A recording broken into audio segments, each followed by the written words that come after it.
कई लोगों की भावना थी महाराज कि उनका चित्र हमारे मंदिर में है नहीं, और आप प्रयास करिएगा कि वो चित्र बन जाए। तो फिर हमने भी थोड़ा सा कमर कस ली और महाराज ने कह दिया कि वो काम जल्दी करो, नहीं तो फिर देखो क्या होता है।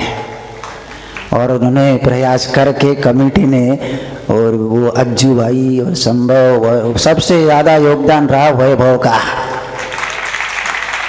दिन रात लगा रहा, बार बार मेरे पास आता, महाराज ये चाहिए, क्या ये चाहिए, क्या ये चाहिए, क्या ये चाहिए। कई लोगों ने इसमें योगदान दिया है, वो आयुष ज्ञानी है, वो सार्थक है, कई बच्चे लगे रहे वो फोटो बनाने में। समय सागर महाराज की फोटो मिल नहीं रही थी अच्छे से, तो सब प्रयास करके आपके सामने वो चित्र आ गया है। आप उनको देख करके उनका स्मरण करिए, अपनी पुरानी स्मृतियाँ याद करिए कि उन महाराज ने कितना सुंदर तरह से पूरे गुनाह में पंच कल्याणक कराया था। साथ में उसी के बाजू में पूरा संघ है।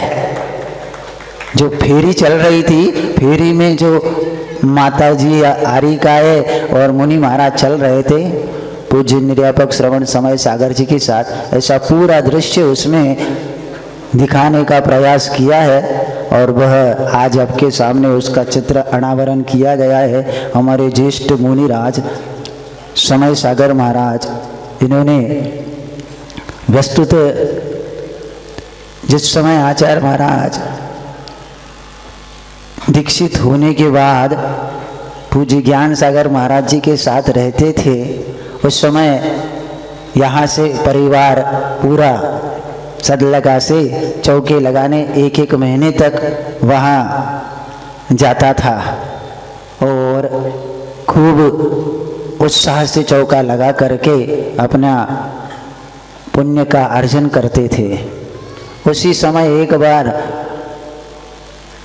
दोनों बहनों के क्या भाव हो गए पता नहीं, उन्होंने व्रत ग्रहण कर लिया और आचार्य श्री ने भी व्रत दे दिया।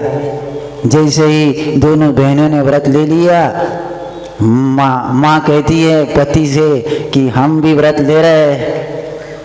तो पतिदेव कहते हाँ ठीक है तुम भी ले लो। और थोड़ी देर होते नहीं कि पतिदेव भी जाके निवेदन करते हम भी व्रत ले रहे हैं। ऐसे एक दिन में लगभग 4 व्रत हो गए थे। तो आचार्य श्री ने दोनों बहनों को और माता को धर्म सागर महाराज जी के पास भेज दिया और मल्लप्पा जी के लिए श्रुत सागर महाराज जी के पास जाने के लिए कह दिया। अब 4 तो चले गए, बचे 2, शांतिनाथ और अनंतनाथ, समय सागर जी और योग सागर महाराज बच गए। एक तो घर में थे, महावीर घर संभालने के लिए कोई चाहिए था ना, एक घर में थे, बाकी सब यहाँ थे। अब दोनों मुनि महाराज, दोनों भाई आचार्य महाराज के चरणों में पहुँचते हैं। वैसे समय सागर महाराज कुछ बोलते नहीं हैं, वो तो शांत बैठे थे। योग सागर महाराज जी बोलते हैं तो पूज्य योग सागर महाराज जी आचार्य जी से कहते हैं अनंतनाथ जी कि हमें आशीर्वाद दे दो, हम भी अपनी खेती बाड़ी देखने चले जा रहे हैं। अब सब लोगों ने दीक्षा ले ली, दीक्षा लेने का विचार कर लिया है। हम दोनों बचे अब, और एक भैया बड़ा है, अब तीनों मिलके घर संभालते हैं। बस आचार्य जी ने कहा कब तक खेती बाड़ी करते रहोगे? वही छोड़ करके मैं यहाँ आया हूँ और जीवन ऐसा ही बर्बाद क्यों डाल रहे हो? इतना ही आचार्य श्री ने कहा। तो उन्होंने कहा फिर क्या करे, तुम भी अपना कल्याण करो। तो उन्होंने कहा ठीक है जैसा आप कहो। और दोनों भाइयों ने निवेदन कर लिया और आजीवन व्रत हो गया। ऐसा पूरा परिवार उनका संयम के पथ पर बढ़ गया। अब ये महावीर जी बचे थे एक लौते, वे भी कई साल से आचार्य जी के पीछे पड़े थे, हमें भी दीक्षा दे दो, हमें भी। आचार्य जी कहते रुक जाओ रुक जाओ रुक जाओ। फिर कभी आचार्य जी ने एक बार कहा सुनो, दक्षिण में जो महाराज है उनके पास ले लो, मुझे परेशान मत करो। मुझे परेशान मत करो। तो फिर कई दिन हो गए, उन्होंने उधर वाले महाराजों से पूछा था, वे कहते नहीं हम तो नहीं, तुम तुम्हारे महाराज जी के पास ले लो। तो पुनः आचार्य श्री के पास निवेदन किया, तो आचार्य श्री ने उनको पूज्य वीर सागर जी के पास रखा और फिर बाद में शिरपुर में जाके दीक्षित कर दिया मुनि उत्कृष्ट सागर महाराज। ऐसा संपूर्ण परिवार संयम के पथ पर बढ़ गया।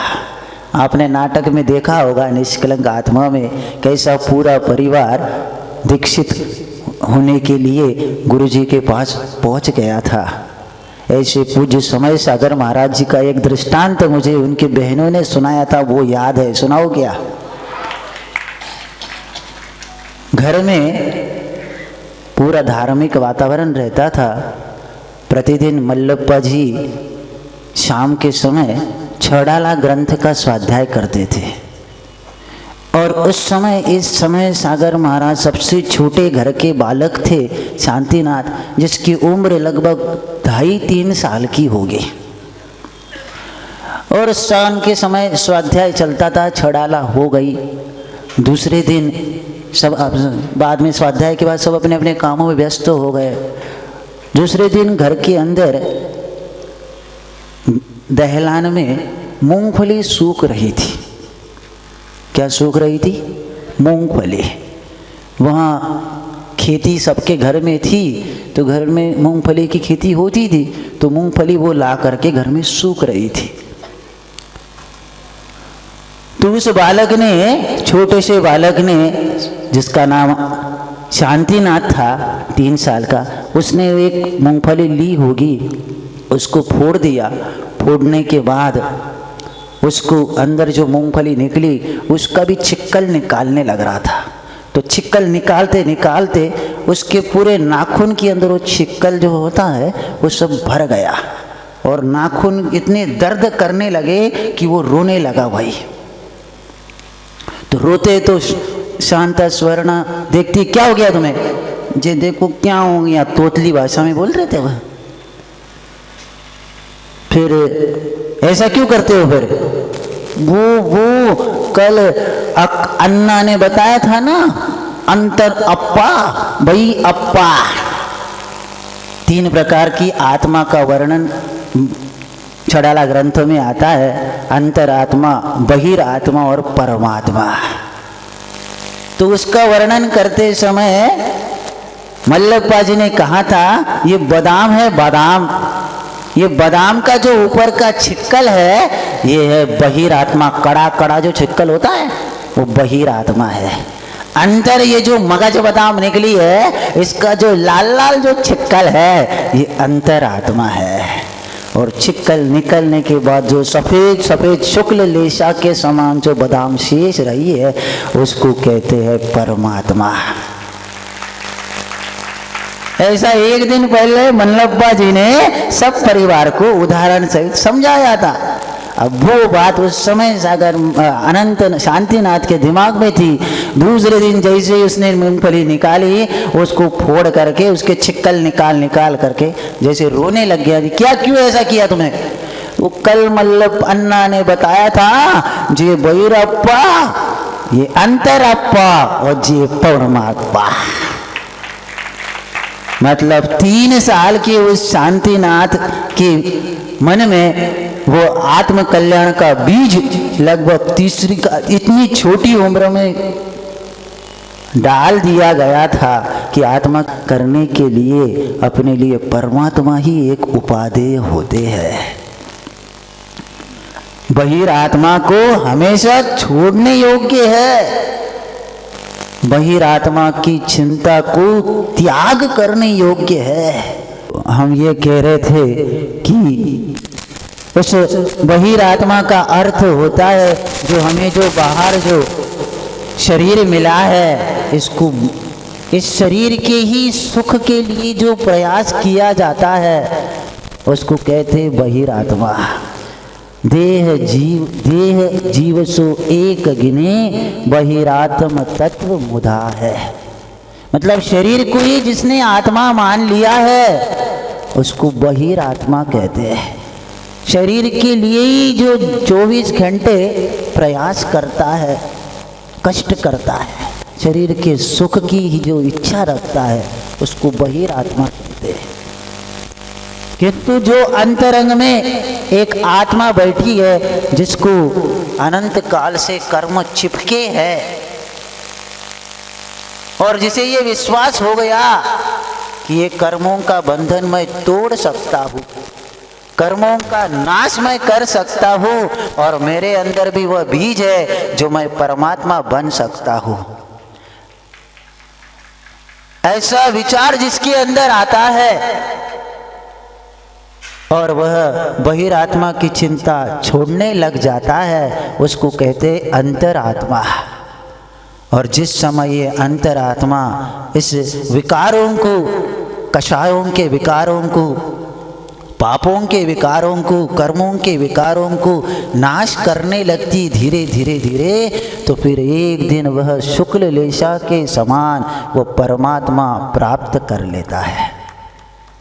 ऐसे उस परमात्मा की आप लोग भी चिंता करिएगा। जिस प्रकार भगवान ने परमात्मा पद प्राप्त कर लिया है, ऐसा हम सब लोग में सामर्थ्य है। इसमें ऐसा एक भी प्राणी नहीं है जो भगवान नहीं बन सकता। इसमें सब जितने भी आप बैठे हो, सब लोग एक दिन भगवान बन सकते हैं। केवल आज आपको इतना संकल्प करना है कि मुझे भी भगवान बनना है। इतना ही संकल्प करिएगा कि मुझे भी भगवान बनना है, मैं भी परमात्मा पद को प्राप्त करना चाहता हूँ। हे भगवान, मुझे ऐसी बुद्धि प्रदान करे कि मैं भी परमात्मा बन जाऊँ। यह संकल्प केवल आपका कि मैं भगवान बन सकता हूँ, मुझे भी भगवान बनना है, यह केवल संकल्प आपको परमात्मा पद तक पहुँचा देगा। हाँ, सब संसारी प्राणियों का जो अतीत है वो पाप रूप ही होता है। हम भी पापी थे, हम कौन कह रहे पुण्यवान थे, हम भी पापी थे। पर वो पापी आत्मा ही एक दिन पवित्र बन करके परमात्मा पद को प्राप्त करता है। गुरुदेव ने अपने जीवन में संयम को अंगीकार करके हजारों लाखों लोगों को संयम पथ पे अंगीकार किया। उसमें भी उन्होंने प्रथम जो दीक्षा दी थी पूज्य समय सागर महाराज जी के लिए प्रदान करी थी।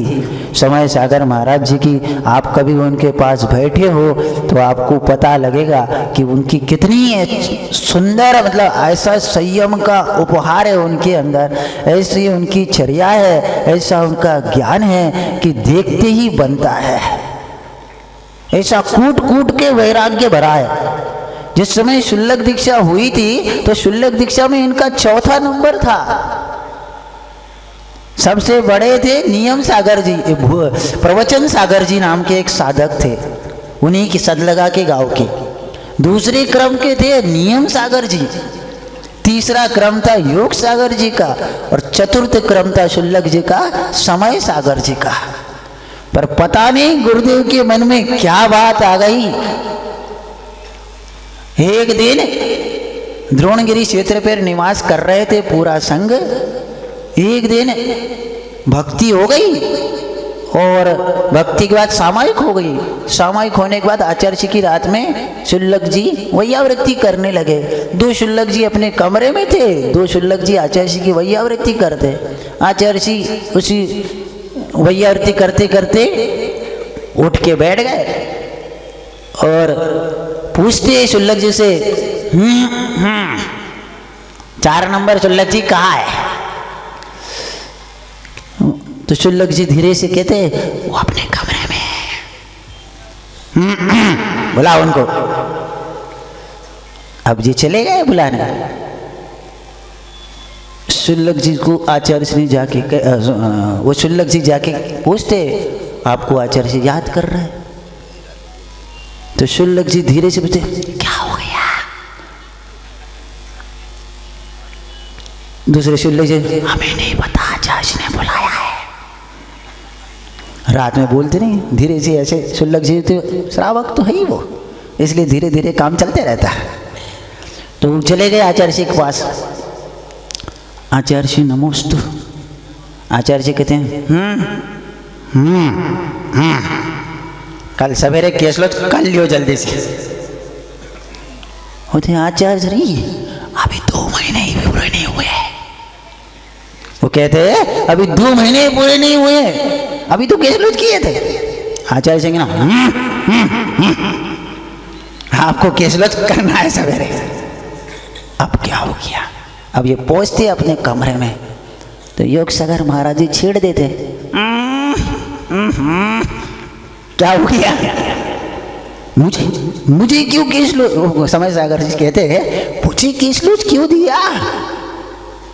अभी 2 महीने भी नहीं हुए, मेरा कौन सा भाई ने कौन सी गलती करी, मुझे केस लॉन्च दे दिया? तो योग सागर महाराज सुनो, तुम अच्छे स्मार्ट दिखते हो महाराज, इसलिए संभवतः गुरु जी के मन में कुछ विचार आ गया होगा इसलिए दे दिए। तुम वैसे ही वो छोटे छोटे हो हमारे साथ में, गोरे तो तुम ही हो, एक आचार्य जी गोरे है और एक तुम गोरे हो, नियम सागर रहो, चाहे हम चाहो चाहे प्रवचन सागर हो, ये सब ऐसा ही है, सावले सावले से। बस अब क्या चिंता तो थी समय सागर जी के दिमाग में, मुझे क्यों मुझे क्यों मुझे क्यों। अब सवेरे जल्दी उठ करके केस लॉन्च करने लग गए। बाकी संघ सब सोच के लिए सवेरे सवेरे चला गया। आचार्य जी सोच से सबसे जल्दी आ गए। आ करके बैठते ही देख लिया उन्होंने कि शुल्लक जी का केस लॉन्च समाप्त हो गया। उन्होंने कहा शुल्लक जी बाहर आ जाओ। जी महाराज जी। हाँ यही बैठो। तो आचार्य जी किसको ढूंढते रहते, कोई दिख रहा क्या? पूछते शुल्लक जी क्या हुआ आचार्य जी, कौन चाहिए? नहीं मैं देख रहा हूँ कोई अष्टद्रव्य की थाली वाला देख रहा है क्या? अच्छा जी आप बैठिए हम देख रहा है। वो जाके देखते तो मणिवाई जी है, संघ की अधिष्ठाता। तो मंडी मामरी कौन नाम उसका, कमला भाई जी दिखती है। तो वो कहती हाँ हाँ आचार्य जी वो है, हाँ बुलाओ उनको इधर बुलाओ। तो आचार्य जी कहते सुनो हम आपकी थाली उपयोग कर सकते क्या? आचार्य जी थाली क्यों? हमने कहा ना उपयोग कर सकते। हाँ आपकी आपका जी आपकी। और आचार्य जी ने कहा हाँ बैठिए समय सागर जी। आचार्य जी क्या बात है? मैं इनको दीक्षा दे रहा हूँ।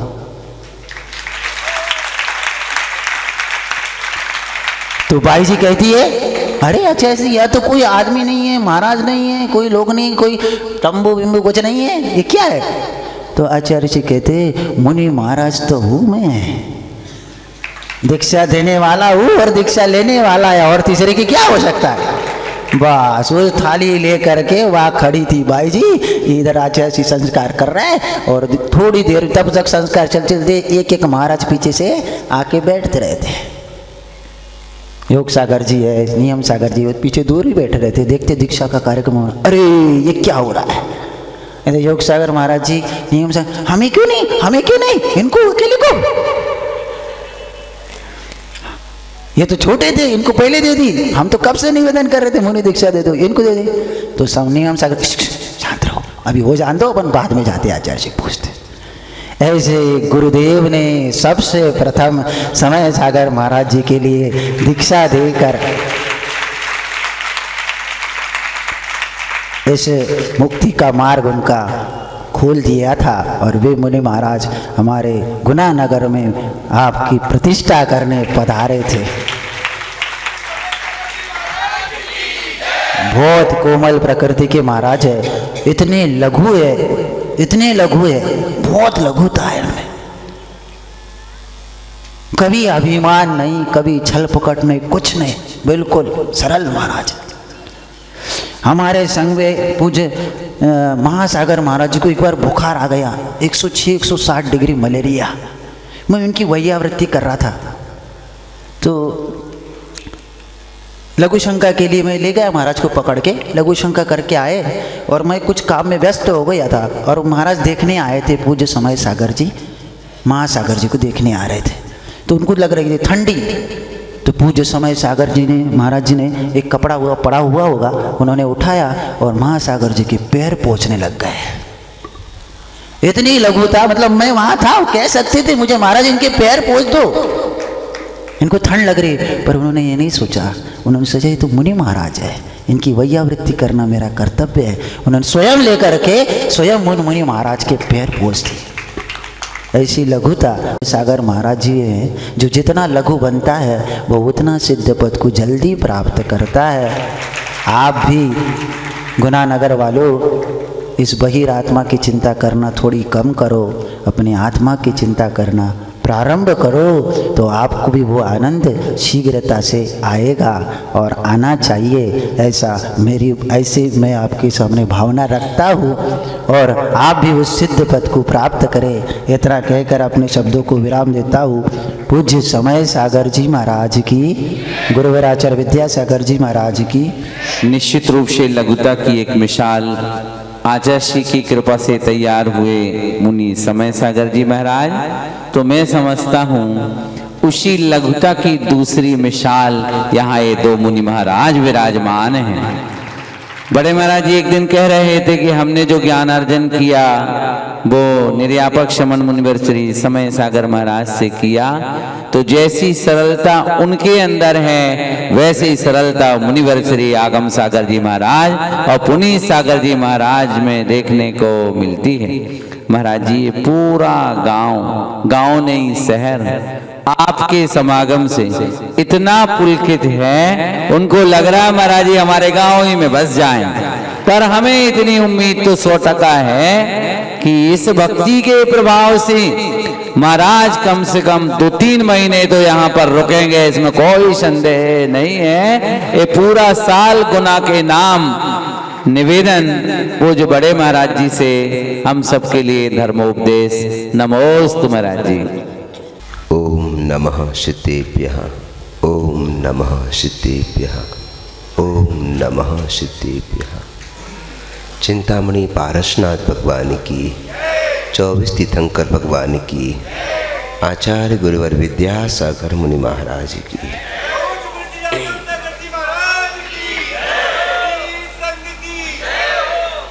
हमारे पूज्य मुनिवर पुनीत सागर जी महाराज हमारे बाजू में बैठे हैं। भैया ने कहा ये दोनों महाराज भी लघु हैं, कोमल हैं। सच मानिएगा मैं तो ऐसा नहीं हूँ, पर हमारे ये महाराज बहुत अच्छे हैं।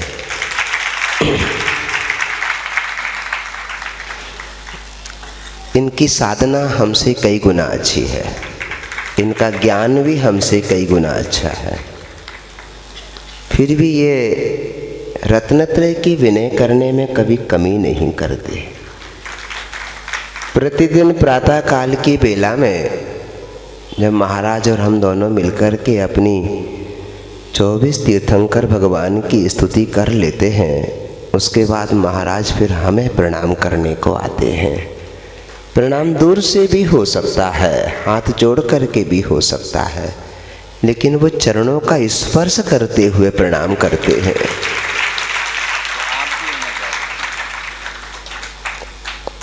फिर हम सोचते हैं जब इन्होंने रत्नत्रय की विनय की है तो मुझे भी इनकी रत्नत्रय की विनय करनी चाहिए, तो फिर हम भी इनके चरणों को स्पर्श कर लेते हैं। परस्परोपग्रहो जीवानाम, परस्पर में एक दूसरे के ऊपर उपकार होता है। ये हमें मौका देते हैं विनय करने का, भक्ति करने का। हम मुनि महाराज जब एक दूसरे की सेवा करते हैं उसके पहले पूछ लेते हैं हम आपकी सेवा करना चाहते। जब मुनि महाराज कहते हैं आप हमारी सेवा कर दीजिएगा, तो फिर बाद में उन्हें नमस्कार करते हैं। सौभाग्य हमारा, आपने हमें सेवा के योग्य समझा। हम सोच रहे हैं आप लोगों ने हम मुनि महाराज से क्या सीखा क्या नहीं सीखा मुझे नहीं पता, लेकिन हम सोचते हैं कुछ सीख में तो आ गया होगा। मैं ऐसा समझता हूँ कि बहुत लाइट हो, बहुत फ्लेक्स हो, बहुत तामझाम हो, उससे लोगों के दिल पर प्रभाव पड़ता है, पड़ता होगा। लेकिन हम समझते हैं सबसे ज़्यादा प्रभाव पड़ता है अच्छे आचरण का। अपनी सरलता का। हम दोनों अलग अलग माँ बाप की औलाद पैदा हुए। ये महाराष्ट्र में पैदा हुए, हम मध्य प्रदेश में पैदा हुए, लेकिन हम आकर के गुरुवर विद्यासागर महाराज की संतान बन के, उनके शिष्य बनकर के आपके गांव में आए। चाहे तो झगड़े की बहुत सारी जड़ें यहाँ पैदा कर सकते हम दोनों महाराज आपके यहाँ, और पूरी समाज माथा हाथ में लेकर सिर पे रख के परेशान हो जाए, कैसे महाराज फंसते, कब जाएंगे कब जाएंगे कब जाएंगे कब जाएंगे कब जाएंगे। मन में टेंशन हो सकता है, कुछ अनुभव भी आया होगा, लेकिन बार बार हम सोचते हैं कि महाराज बने तो समाज को टेंशन देने को थोड़ी बने, कर्म की निर्जरा करने के लिए इस रास्ते पर आए हैं। हम 4, साढ़े 4, 5 महीने होने को है आपके गांव में टिके हुए हैं।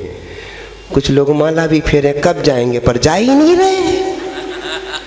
और हम आचार्य श्री से चिट्ठी अनुमति भी नहीं बुलवा रहे कब जाएं। हम सोच रहे विधान तो हो जाए, फिर विचार करते हैं चिट्ठी भेजना कि नहीं भेजना। सो गए क्या? हम एक बात कहना चाहते हैं। झगड़े की जड़ हर घर में होती है। चाहो तो खूब दंगा करो, करते भी हो, और चाहो तो उसे मिटा दो। हम दोनों कभी झगड़ा नहीं करते। कभी आपने देखा हमने झगड़ा किया? नहीं देखा होगा। जैसे हम इनके विषय में इंटरफेयर नहीं करते, ऐसे ये महाराज मुझे किसी विषय में इंटरफेयर नहीं करते। जरा जरा सी बातों में घर के अंदर तू मैं होती है।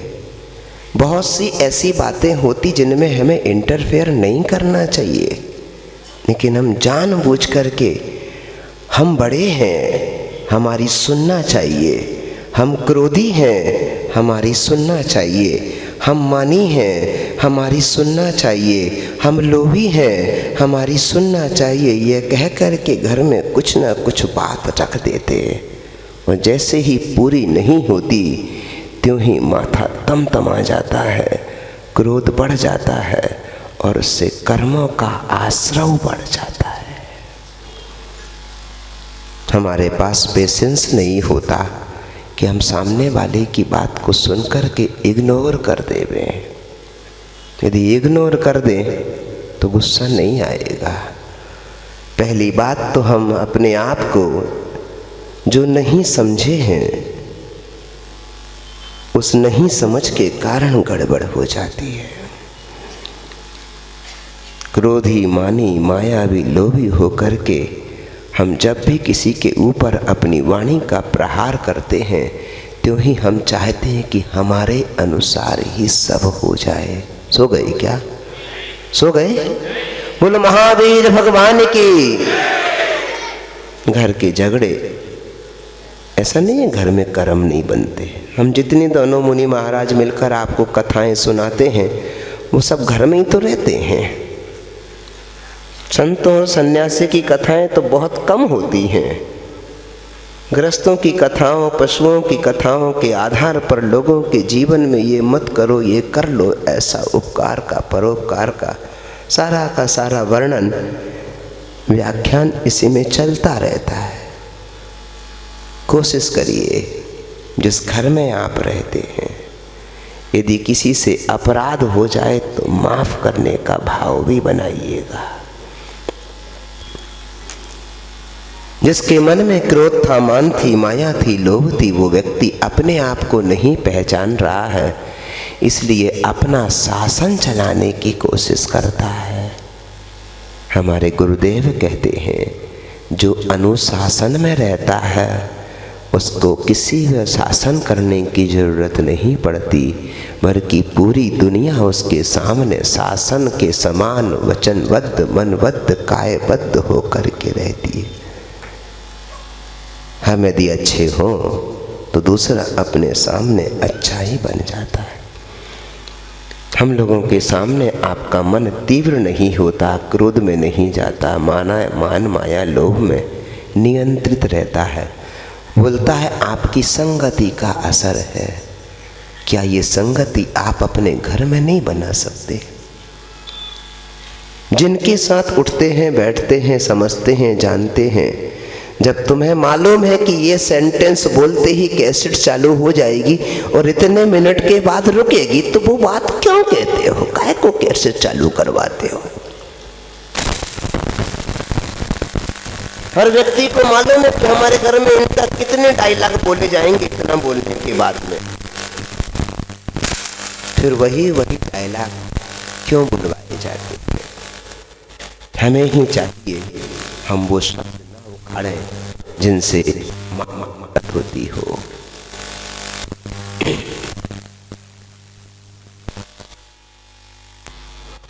आज व्यवस्था ठीक ठाक है, कोई बात नहीं, जुड़ गया सेट। सो गए क्या?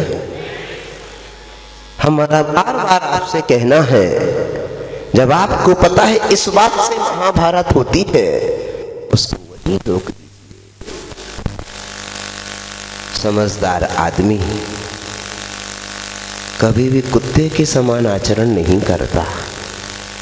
कुत्ता वफादार तो होता है, लेकिन वह हड्डी चूसने का प्रेमी होता है। उसे दूध मलाई भी खिलाई जावे, दूध में रोटी मिला करके भी खिलाई जावे, लेकिन कहीं यदि मांस की गंध आती है, हड्डी उसे मिल जाती है, तो वो मुख में रख कर के चूसा करता है। और यदि उसे गंध तेज आती है तो वह मिट्टी को हटा कर के उसके अंदर बैठा हुआ जो मुर्दा है उसको उठा कर के खाता है। भले ही खाता कमों को छील छाल तो कर ही देता है। मैं उन आदमियों को बिल्कुल कुत्ते के स्वभाव का मानता हूं जो अपने घर में आकर के पुरानी पुरानी गड़ी गड़ी बातों को उखाड़ करके महाभारत मचाता है। उस वक्त तुमने ऐसा कहा था, हमने ऐसा कहा था, फिर तुमने ऐसा कहा था, फिर हमने ऐसा कहा था, फिर तुमने ऐसा कहा था, फिर हमने ऐसा कहा था। हम सोचते हैं ये काहे को मनुष्य पर्याय में पैदा हो गए, ये कुत्ते की पर्याय के लायक थे। ये इधर आए तो भी इधर के ढंग से काम नहीं कर पाए। सो गए क्या? बहुत से लोग अपने भाइयों से नहीं बोलते, बहुत से लोग अपनी बहनों के घर नहीं जाते, बहुत से लोग अपने रिश्तेदारी को मेंटेन नहीं कर पाते। कभी एक आध बार व्यवहार में कुछ कमी रह गई होगी, उस कमी के चलते जो महाभारत हुई है वो आज तक चल रही है। हो सकता है पर जन्म के दुश्मन इनके रिश्तेदार बन करके पैदा हुए हों।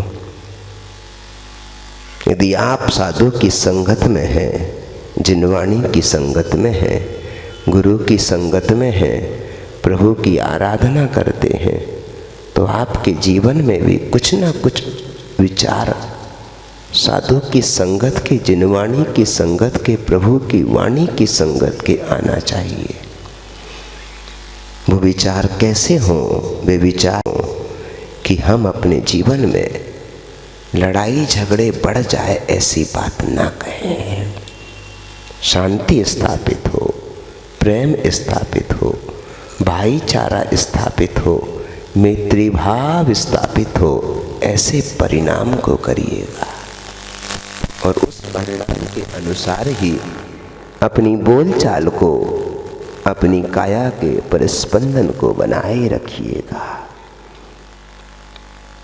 चाहो तो कर सकते, नहीं चाहो तो जो आप कर रहे वो तो कर ही रहे।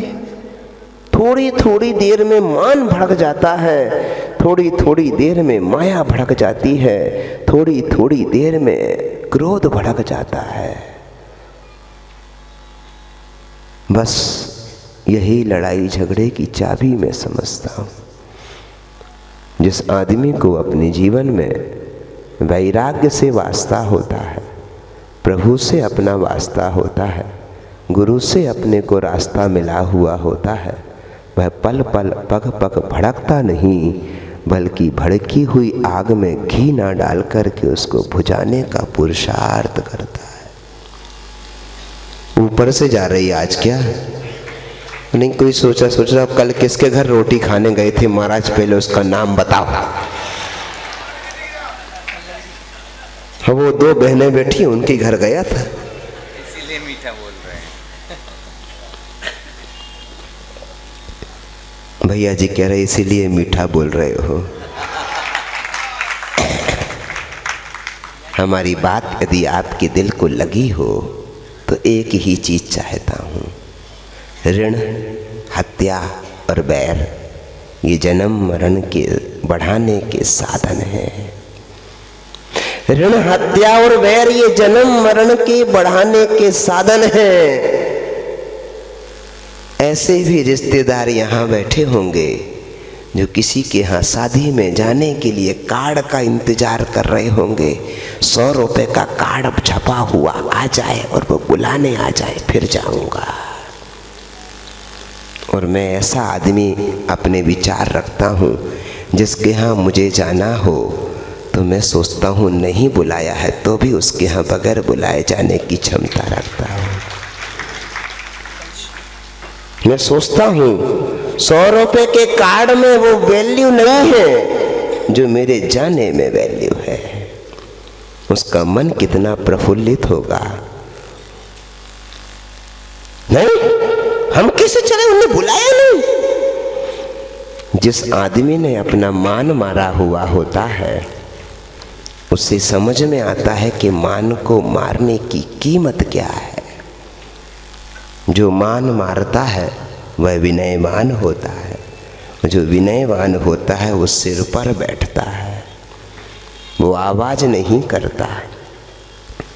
पैर की पायल घुंघरू वाली होती है, भले ही वो सोने की हो, पर घुंघरू वाली चीज को गले में नहीं पहना जाता, घुंघरू वाली चीज को पैर में पहना जाता है।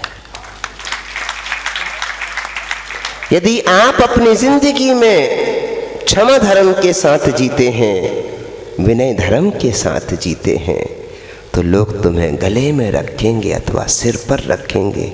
यहाँ पर रखी हुई चीज की आवाज नहीं आती। लेकिन यदि तुमने अपनी जिंदगी में सोने का जैसा रुतबा पाया है और तुम पैर में बजने लायक घुंघरू के समान या पायल के समान हो, तो तुम्हारे पास में निश्चित तौर से विनय नहीं होगी, क्षमा नहीं होगी। क्योंकि जिनके हृदय में क्षमा और विनय होती है वो गले से लगाए जाते हैं, ऊपर बिठाए जाते हैं। लेकिन जिनके जीवन में विनय नहीं होती, क्षमा नहीं होती, वे पैरों तले रौंद दिए जाते हैं, भगा दिए जाते हैं। उनके यहाँ हमारा डेरा नहीं होता। पैर की पायजनियाँ अपने यहाँ नहीं बजती, ऐसी जगह बजती हैं जो सज्जन लोग नहीं जाते। फिर भी कभी कभी कोई नृत्यांगना होती है, वह मंच पर यदि अपने कार्य की प्रस्तुति करती है तो वह पैर में पायजनियाँ बजने वाली बांधती है। कभी कभी किसी किसी की तू मैं हो भी जाए, हम मानते हैं, लेकिन सबसे ज़्यादा लोग अपनी कसाई को धर्म क्षेत्र में आकर भंजाते हैं। ये सबसे गंदी बात। हमें बुलाया ही नहीं। किसी मुनि महाराज का आहार अपने पड़ोस में चल रहा है, रिश्तेदारी में, पर वो ढूंढने भी नहीं जाता महाराज को, क्योंकि वो दुश्मन के घर आए हैं। खुद के ही खून का संबंध है, रिश्तेदारी है। वो इधर से निकल करके वो महाराज को 1 किलोमीटर दूर आहार कराने जाएगा, पर पड़ोसी के घर में अपने रिश्तेदार के यहाँ आ गए तो ठोकेगा भी नहीं। एक घर का आदमी, काय महाराज आज हो के नहीं। उसको सबसे पहले धर्म नहीं दिखता, उसको सबसे पहले दुश्मनी दिखती है। उसको विनय नहीं दिखती, उसको क्षमा नहीं दिखती, उसको दुश्मनी दिखती है। यदि गुनाह में ऐसे आदमी हो तो भैया हम जल्दी चले जाएं। यदि ऐसे आदमी हो तो हम जल्दी चले जाएं। ऐसे जगह का हम रोटी पानी खाएंगे तो हम दोनों कैसे पटेगी भैया यार। क्योंकि जैसा खाओ अन्न वैसा होए मन, जैसा पियो पानी वैसी होए वाणी। सो गए क्या? 10:05 हो गए हमारी घड़ी में। आज के वचन को यहीं विराम देता हूँ। अरे इन्हें कितने ही सुनाओ दद्दा, 12 साल की पोंगली में पीछे रख के निकारो तो अब ऐसी निकरत जैसी निकरत है।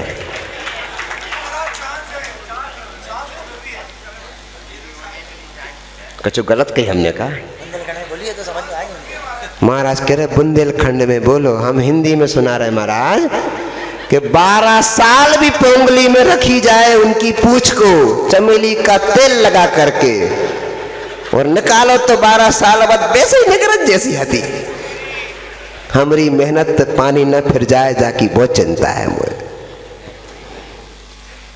यदि आपके घर में, जिनके घर आपका आना जाना नहीं हो, सुनना सुनाना नहीं हो, बोल चाल नहीं हो, तो आज ही घर जाकर के तुम 12 साल की पोंगली के नहीं हो तो अपने अपने घर जाकर अपने उन रिश्तेदारों को फ़ोन लगाना जिनको तुमने आज तक नहीं बुलाया कि हमारे गांव में बहुत अच्छा विधान हो रहा है, आइए आइए आइए, हमारे उस विधान में जरूर आइए जिस विधान में आज गुरुवर विद्यासागर महाराज के प्रथम शिष्य के द्वारा होने वाले पंच कल्याणक की फोटो का अनावरण श्रीमान राजमल जी, सुरेश चंद जी, वीरेंद्र कुमार जी, विनोद कुमार जी, प्रमोद कुमार जी, सुनैना, नैना, मिलिंद, काजल, रिवान के जन्मदिन अवसर पर चौधरी खानदान ने अध्यक्ष के साथ मिलकर के इस चित्र का अनावरण किया है। हमने सब भेदभाव मिटा दिया है।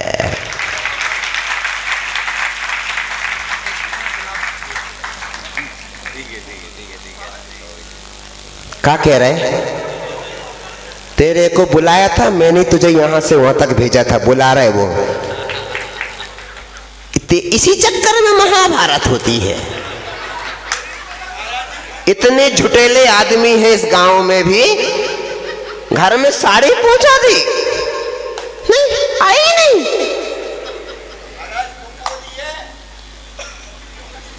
हमने इतनी जल्दी जल्दी मत बदलो, खुदा के घर भी जाना है, खुदा के घर भी जाना है। वहां ना हाथी है ना घोड़ा है, वहां पैदल ही जाना है। ये जो बदल जाते हैं ना पल पल पल पल में, इसी बदलने के कारण स्थिरता नहीं आती, मन चंचल होता है। और जिसका मन चल विचल होता है वो आगम में कायोत्सर्ग में ध्यान में बैठ नहीं पाता। इस चल विचल को जिसने जीता वह व्यक्ति अपना ध्यान जब एक मुहूर्त को स्थिर करता है तो 4 घातिया कर्मों को नष्ट करके आकाश में पहुंच जाता है। इस चल विचल को कम करने के लिए पुरुषार्थ करिए। किसी की गंदी बात पर तुरंत जवाब मत दीजिए, थोड़ा रेस्ट करिए, थोड़ा वेट करिए, ठंडा पानी पीजिए, विश्राम करिए एक रात को। मन यदि ठंडा हो जाए तो कुछ कहने मत जाइए, और मन यदि ठंडा नहीं हुआ है तो 24 घंटे बाद जाइएगा। कर्म बंधेगा नहीं, कर्म कटेगा। इस कोशिश के साथ जाना, विनय की हानि नहीं होना चाहिए, नया क्रोध नहीं होना चाहिए, नया वैर पैदा नहीं होना चाहिए। यदि ये हो गया तो जिंदगी हमारी सफल होगी, ऐसा मैं समझता हूँ। भैया जी ने 5 मिनट का समय और दिया था, मैंने ले लिया। अब भैया जी कुछ और कहना चाहते उन्हें सुनिएगा, पुनः मुलाकात करता हूँ। बोलिए मुनि द्वय की। हमारे कान में खबर आई है इस पांडाल में और महिलाओं को आने की इच्छा है और पुरुषों को आने की इच्छा है। हम दोनों महाराज के डर के कारण नहीं आ पा रहे हैं, माफ़ कीजिएगा। हम किसी को नहीं डराते, हमें मालूम है कि हमारी बहनें जो हथकरघा के कपड़े दे रही थी वो आपकी पूर्ति नहीं कर पा रहे हैं, तो हमारा ये कहना है जिनको भी आना है वो ज़रूर आइएगा, अपने घर की रखी हुई साड़ियों को पहन करके आइएगा। दिन मात्र 1 वर्ष के लिए है। 108 नाम चाहिए मेरे को, कहूं से लेके आप पूरे गांव में, चाहे रिश्तेदार में, बुआ से, बहन से, बेटी से, कल परसों 2-3 दिन में। हमें खुशी है, लगभग 20 लाख रुपए की घोषणा आप सब लोगों ने चंद मिनट में गौशाला के लिए कर ली। बस चाहिए मेरे को 37 लाख रुपए है, 37,500,000 रुपए चाहिए मेरे को, साम दाम दंड और भेद से, जैसे बने वैसे दो। सवाल गुरुजी की भावनाओं को पूरा करने का है। श्रीमान अशोक कुमार जी, संतोष कुमार जी, आशादीप भोजनालय परिवार में एक नाम अपने परिवार से जोड़ा है। राजेश कुमार जी, संयम कुमार, सुनीता, स्वाति मेडिकल परिवार ने 57वां नाम हमारे बीच में दिया है, साधुवाद के पात्र हैं। चले अब ये बोलो सिद्ध चक्र नहीं, बोलो समो शरण महामंडल वेदानी के। अब मैं पुष्पांजलि छिपे कल्पवृक्ष के वन बिर के भीतर बेटी स्वर्णमयी रजतमयी चौकोर द्वारे तोरण वंदन वार सही। बहन बोलो भवन भूष में रक्षित कार्य व्यापारी आदिनाद आदिम की तंकर समोशरण अतिशयकारी। बहन का माइक चालू कर। ओम नीमरम वृषभदेव समोस्तरण स्थित भवन भूमि चतुर्वेदी संबंधी नविस्तुप संबंधी समस्त रसद प्राप्त कर्म निपामती। अजितनाथ प्रभु कर्म जय के समोशरण में सब शुभे पागे अनगिन में तुमने मैं भी नाथ तुम्हारा हूँ। भवन भूमि में 14 बेटी दोनों स्तूप बने सुंदर वन जल का विश्वाते दर्शन से सब। ओम नीमरम समोस्तरण स्थित भवन भूमि चतुर्वेदी संबंधी नविस्तुप संबंधी मत विराजमान आरसित परमेष्टि वर्गम निपामती। संभोजन की धर्म सभा में भवन बने ऊंचे ऊंचे 4-5 गोत्र वाले क्रीड़ा करने सुर पहुंचे। 4 गली में स्तूप 72 बने मणि में मनहारी अरहत सत्य की प्रतिमा उनमें ओम समाना समोस्तरण भवन भूमि संबंधी अरहत परमेष्टि प्रतिमा वर्गम निपामती। अभिनंदन जिन समोसती में बनी भवन भूमि सप्तम 4 गली में दोनों तरफा 9 स्तूप बने उत्तम। 12 गुनी प्रभु के तन से ऊंचे स्तूप रखत में है ध्वज फहराती इसके ऊपर मंदिर प्रतिमा मणिमय है। एक बार में दूसरी फल चढ़वा लो ताकि धर्मनाथ गुणों के साथ रहे भटक रहे हम संसारी अब समो शरण का शरण रहे। सिद्ध समान रूप है मेरा कब उसको मैं पा जाऊं स्तूप 72 का दर्शन कर ज्ञान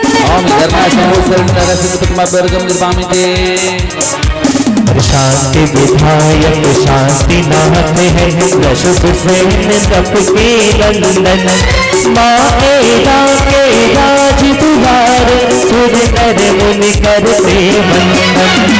वन भूमि की चिंतन की पूजा सबको होती है 9 स्तूपों में 9 की गिनती अखंड पत्थर साधना समसरण भवन भूमि संबंधी अरसित प्रतिमा वर्गम निर्माण के शरण में शोभते श्री 24 जिने सप्तभूमि मंडित वहाँ नमो नमो परमे।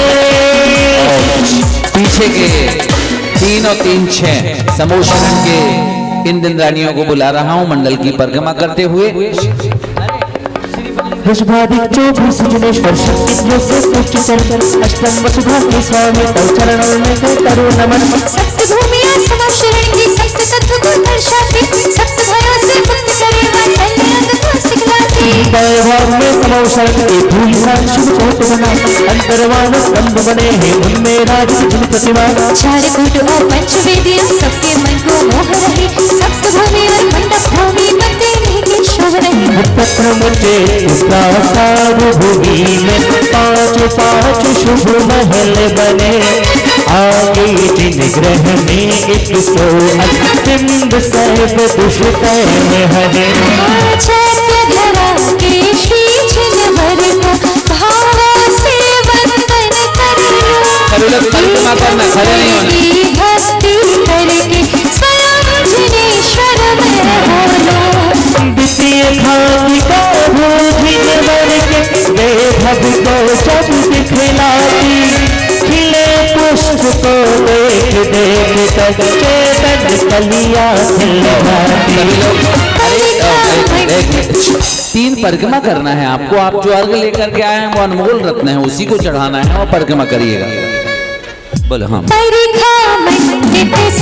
शरण में मुनि जन ध्यान लगाते हैं, ध्यान धार में ध्यान नाव से भव सागर तर जाते हैं। लता भूमि के पहले वो भगत वही अति सुंदर है, चारों दिश में वो पुरवारी कपिए वो अति मनहर है। लता सब जीवन हो कर्मचारी में नहीं फंसे, ध्यान लता मुझसे आलिप्ते मोह साधना कभी डसे। वन भूमि के चौदिश में चैत्र तरुण ध्यान बने, अशोक सत्सत अरे आम्र वृक्ष और बने। त्रैकट निवेदी स्थापित वृक्ष मूल में है प्रतिमा, मानस स्तंभ बने प्रभु आगे गाँव में जिनवर महिमा। पंचम भूमि में दशविध चहुबता का फूराती, मारो सुख क्षेत्र को छोड़े सिद्ध प्रभु का गुण गाती। अरे कर्मचारी सिद्धों के उज्ज्वल विजय पताका लहराए, पवन छकोरे संदेशा दे भक्त जनों को बुलवाए। कल्पतरु में 24 बेहतर ओ मानव हम प्यारे, एक एक सिद्धांत मूल में सिद्ध सबसे न्यारे। पूर्व दिशा में रहे न मेरु, दक्षिण में मंदार कहे, पश्चिम संतान उत्तर। हम लोग वंदना करने के लिए जाएंगे, उसके मन में विचार आया कि क्या करूं। कोई बात नहीं, सेठ जी सुबह जाएंगे, हम शाम को ही चले जाते हैं।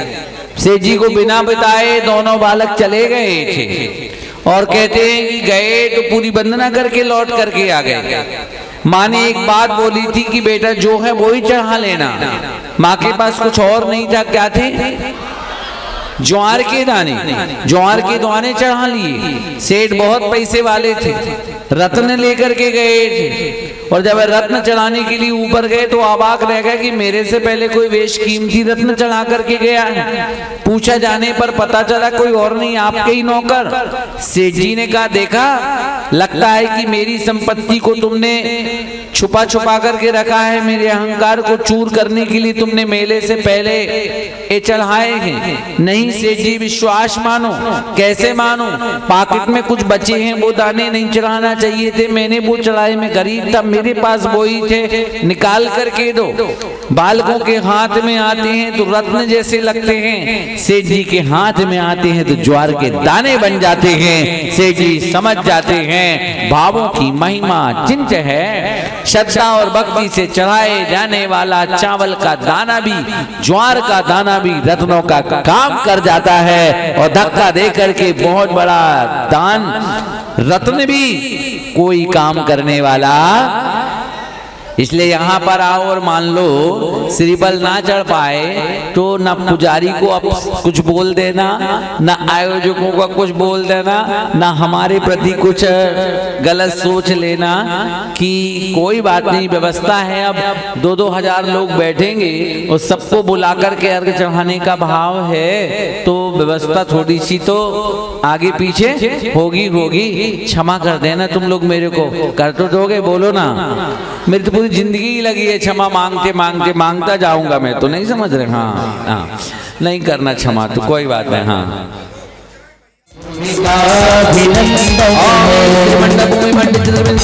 जलम निर्वामीति रहित हूँ मैं, फिर भी चंदन चाहा, नहीं दाह मिटी मन की, ना मुझको होश रहा। श्री मंडप भूमि में घर घर पर बंधन है, द्वादश कोने में पूज मुनि का नश्वर को चाह लिया जब नष्ट हुआ रोया, पर लोग नहीं आत्म हर को खोया। मंडप भूमि में घर घर पद बंधन है, द्वादश कोने में पूज मुनि का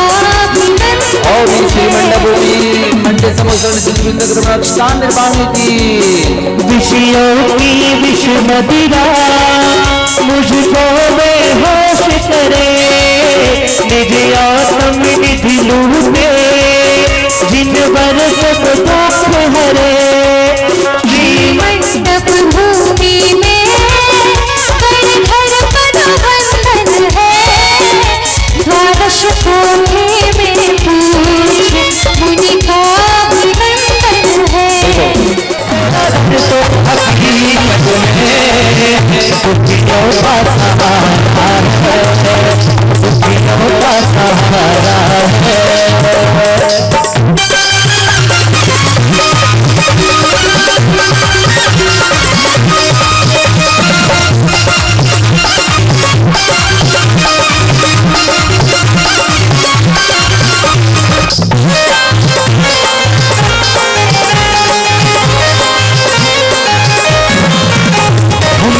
मेला मेला ये का मेला, मेला मेला मेला ये समोशरण का मेला, समोशरण का मेला ये समोशरण का मेला, समोशरण का मेला ये समोशरण का मेला, सममना मेला ये समोशरण का मेला, मेला मेला मेला ये समोशरण का मेला।